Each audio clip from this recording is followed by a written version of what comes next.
Hi guys. So today we're going to continue to talk about point of view and perspective and think about how when the point of view of the narrator changes, that can change the story.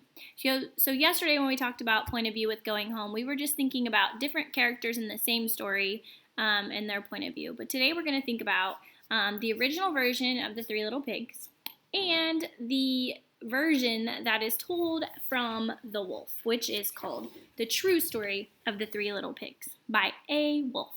And so as we're reading the story, we're going to think about why did the story change and how did the story change. So thinking about when the wolf is telling the story, there's going to be a lot of things that are different than when the Three Little Pigs told the story. And I want you to think about why that is. Okay? So I want some good thinking today for your seesaw activity. You're going to be filling out some what changed and why. Really thinking about that why. Digging deep. Using your text evidence. Okay, so it says, everybody knows the story of the Three Little Pigs, or at least they think they do. But I'll let you in on a little secret. Nobody knows the real story because nobody has ever heard my side of the story. I'm the wolf. Alexander T. Wolf. You can call me Al. I don't know how this whole big bad wolf thing got started, but it's all wrong. Maybe it's because of our diet. Hey, it's not my fault wolves eat cute little animals like bunnies and sheep and pigs. That's just the way we are.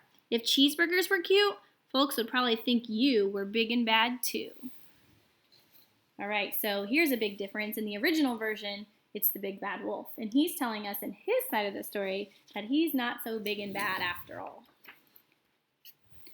But like I was saying, the whole big bad wolf thing is all wrong. The real story is about a sneeze and a cup of sugar. This is the real story.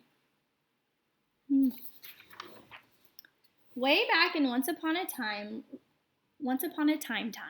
I was making a birthday cake for my dear old granny. I had a terrible sneezing cold. I ran out of sugar.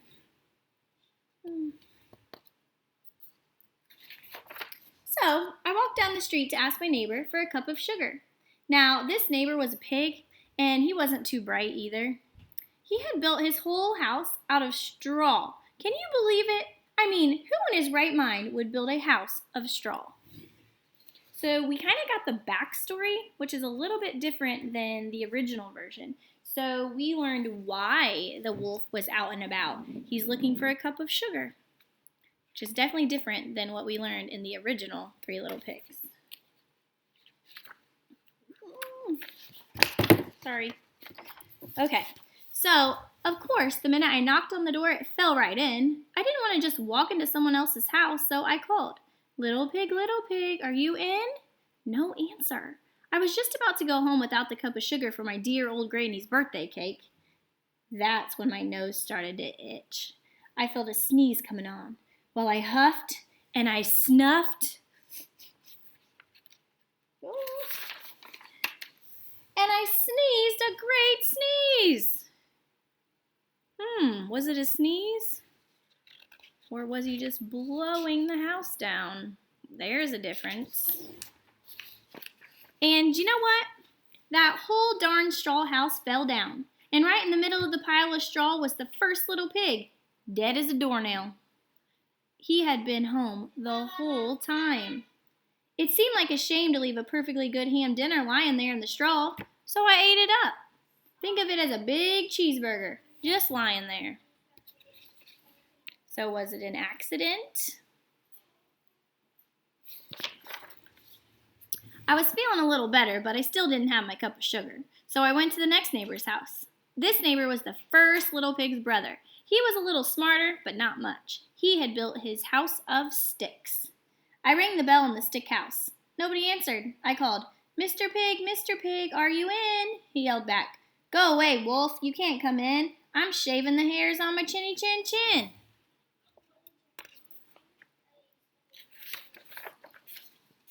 I had just grabbed the doorknob when I felt another sneeze coming on. I huffed and I snuffed and I tried to cover my mouth, but I sneezed a great sneeze. And you're not going to believe it, but this guy's house fell down just like his brother's. When the dust cleared, there was the second little pig, dead as a doornail. Wolf's honor. So this time, he did the same thing. He ate the pig and the house fell down. But think about what the pig said to him. That's a little bit different. He said, I'm shaving the hairs on my chinny chin chin. That's a little different than the original version.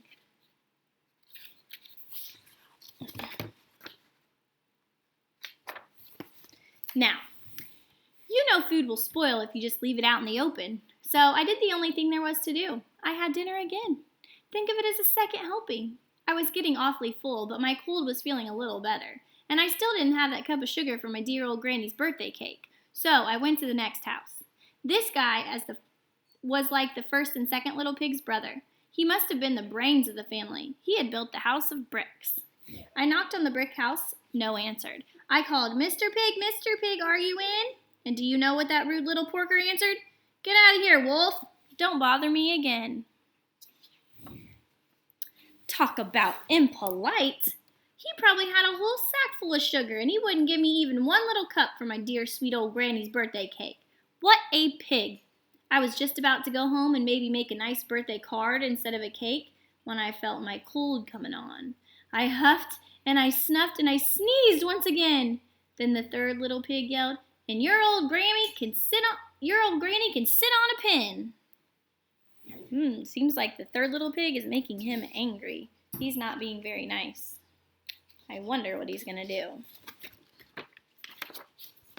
Now, I'm usually a pretty calm fella, but when somebody talks about my granny like that, I go a little crazy. When the cops drove up, of course, I was trying to break down this pig's door, and the whole time I was huffing and puffing and sneezing and making a real scene.